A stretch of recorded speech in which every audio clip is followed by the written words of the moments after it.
Hi, and welcome to this episode of Aging to Perfection. My name is Mel Seifert, and we are here because AARP is sponsoring this episode. So we are doing a series on, getting healthy in the new year, but there's always an opportunity to start as whatever you want, but that always seems to be the motto, that I'm going to get healthy in the new year. So this episode it's not the model of the car, it's the miles it takes you. And we're talking today with Paula Johnson, who's an occupational therapist and a naturopath, about Healthspan versus Lifespan. Yeah. And I know AARP, everybody freaks out when they get that, AARP card in the mail that it's time to sign up, and always focused on the age. But, this conversation is really focusing on the longevity of your life based on your health. So, Paula, thanks for being here today. Yeah, I'm so excited to be here again. So when we look at lifespan versus healthspan, we generally talk about lifespan in the number of years we're living, right? Yeah. But for so many of us, they can keep us alive for a really long time. So we might have only, those last 10 or 20 years and might not be full of health span. Yeah. It might be just kind of getting through the day and having lots of medications, or just not having your full potential for your life. And they do know that 98% of all your money on health is spent in the last 6 months of your life. Yep. So, as I'm aging, I'm already 63, and I'm wanting to have those years. I've just recently retired within the last year from occupational therapy. I'm still doing my naturopath stuff, but I just really wanted to look at, okay, what are some ways as I'm aging to keep myself healthy? And it's really trying to look at those years it's more about the quality of your years, than just about how many years you're going to live. Absolutely. Because I know for sure I want to have a lot more quality than I do quantity. Not that I don't want the quantity, right, but I just don't want to be existing, right? I think we all kind of feel that way. So, when you look at that, it kind of can go into a few different categories. One being your diet. How do you, what are you looking at as far as what you're eating every day? And, it's kind of funny because my husband and I have this conversation all the time. I'm always like, I don't want to be that, food police. So I just try not to say after he's eating another dessert every single day. Right. We have to have ice cream every single day. So I've stopped doing that. But for me, I just know how it makes me feel. If I have sugar late in the day, I don't process, my liver isn't the same as it was, when I was 25. Right. Then I'm going to have some issues. Like I'm going to have restless leg that night. So I'm making food choices better now as I've gotten older, just because of the way it makes me feel. Right. Even alcohol, I can't, 2 glasses of wine now puts me over the edge, where it's like, are you kidding me? Now I can't sleep. But so, just looking at some of those lifestyle changes, trying to avoid the sugar, the seed oils, the processed foods, all of those kinds of things. And then the next piece is just physical activity. We live in Sanibel Island, which makes it very easy to be very mobile. Yeah. I think it's really important to find something that you enjoy doing, not just going. Right. After COVID, I'm never going to a gym again. That's just me. Right.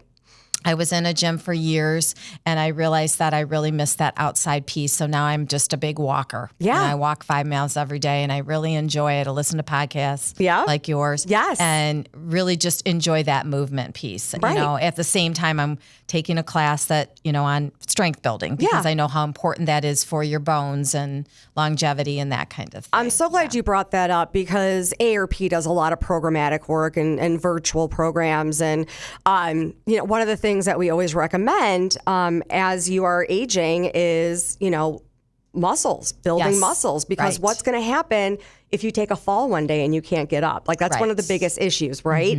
And so just maintaining that health. And it's so funny. On a previous episode, we did 2 on menopause or perimenopause and menopause, and it's called In My Pause Era. And it was so funny because every time I have somebody on talking about health, it really goes back to what you're putting in your mouth and how you're moving. Yes, and correct. It sounds like this is the same thing. Yes. If you want longevity, or actually not longevity, but at least quality over quantity. Yes, it quality. takes those things again. It does, and it's kind of like looking at I can totally see in my body how my muscle tissue, I used to be a very muscly person, and just how that's looking different as I age. So I have to be, I'm very cognizant now about muscle, lifting weights and doing things. And it's not like it's a large amount of weights. It's just enough, though, that it puts some kind of stress on my muscles, and that helps. So I'm really keeping mind of all of those things now. Yeah. So, as people age also, it's just natural, not for you, to take more medications. And so, a doctor's always like, oh, you have arthritis, take this, or, whatever it may be. How do you, as a naturopath, get people either off medications or take less, or what does that look like? Right. You always want to work with your doctor, but one of the big pieces of that is that the body doesn't heal in isolation. And the same goes even with, we'll take a medication for, cholesterol, or a medication for high blood pressure, and a medication. And those things are very important, but there's side effects that goes along with most of these drugs. Sure. Correct? So it's just basically looking at, what I'll usually do is kind of look at their lifestyle and then try to find where is it you're wanting assistance? Is it through, I'm not a big supplement pusher. I like supplements that are in food form. So for example, like cod liver oil, which can do so many, it sounds horrible, but they're flavored now, but can do so many multiple kinds of things as far as your health. It brings down inflammation, helps with brain health, helps with heart health, helps. So looking at things that way, you through a food versus, because the body really likes food as far as getting the nutrition from food versus a supplement, unless the supplement has been made into a whole food. If it's made in a laboratory, your body's not breaking it down, because we don't heal in isolation. So not so much vitamins over the counter or at your health store. There's some, like magnesium's one. I feel like everybody burns through. It's a relaxing mineral. You need that consistently throughout the day. Stress will burn through your magnesium. I need to get some magnesium then. Yeah. But other than that, like I kind of try to use different, like another one is wheatgrass for spirulina chlorella. Anything really green. In fact, my daughter called me this week. She had a breakout in her face, and she's like, I'm coming home and all. And I said, well, why don't you do some green drinks first thing in the morning? And I told her how to do it really easy. And so she doesn't have a juicer and all that kind of stuff. And she actually said, Mom, I cannot believe in 3 days my skin looks amazing just from drinking this green drink. And I said, it's vitamins in the food. Chlorophyll is the blood of a plant. So you're just cleaning out your skin and your body and your blood and all of that. So So I think the issue, and this is kind of a reoccurring theme in these segments that we have done, is that there's just so much out there. There's so much out there. How do you know what's right and what's wrong? I mean, you did great recommendation. Make sure you consult with your physician before you make any huge changes to your prescription medication or supplement, whatever it may be. But if you're just trying to figure out, how do I start feeling better? How do I start managing, my arthritis, my chronic illness? I just want to feel better. Where do you begin? Well, I think the biggest thing is that the same things have worked over time. And really, basically it's like, what you're putting in your mouth, the quality of the food that we've got, that's where you kind of need to start, because, like Hippocrates said, let food be thy medicine, medicine be thy food. Nothing's going to be a shortcut than what you're eating. And then you can use supplements to kind of help boost some things, but you shouldn't be using supplements and then having a crappy diet. Right. Do you know what I mean? Yeah. It should be an accent, not a instead of kind of thing. And then we know that we need to move. And also movement, healthy motion causes healthy emotion. So once you move, you're having a bad day. Sometimes you just go out for a walk for 10 minutes, 5 minutes. Sometimes that just can help relieve that stress. So it's multifaceted. We know that we are a whole body being, right? Yeah.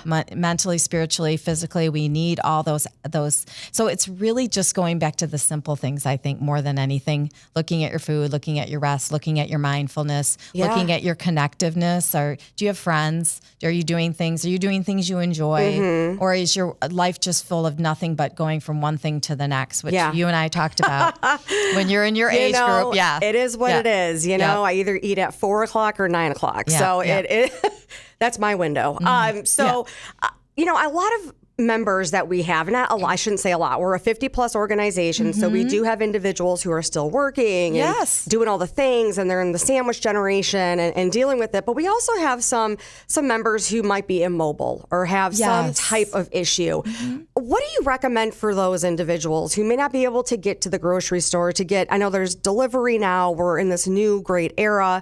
But as far as like exercise, I know that we did a chair yoga one time on ARP. But is there a site that you can think of that might have some, sitting down, getting people back to at least moving? Just moving in some capacity as you can. One of the things that is a hack that I like is there's something called a vibration plate.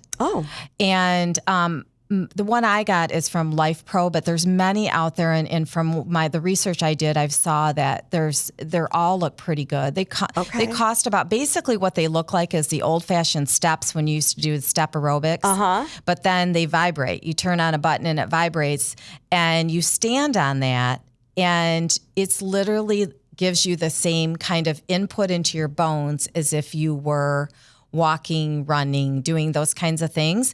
Now, and I have a friend who has multiple sclerosis, and she can't do a lot of movement. She is in a wheelchair, but she loves that because it really helps with her edema in her legs. She just sits in her chair and she puts her feet on the vibration plate and helps with that. And she said she's feeling so much better just from doing that. So it can be used. I bought it initially because it helps a lot with, like I was talking about that sugar thing before. It helps to kind of clear things from your body and process and do those kinds of things. And it's good for bone health. Because you're giving that input like you were walking. So the first thing I thought, and I have to be honest with you, my grandparents in their basement had one of those old machines that you stepped on and you put the wrap around. The belt or the shaky wrap. The thing that would, it's the same idea. So maybe they had it right. But it's like you're standing on it or the other thing I've used it for, which is really interesting because I work with a lot of children that have sensory processing disorders.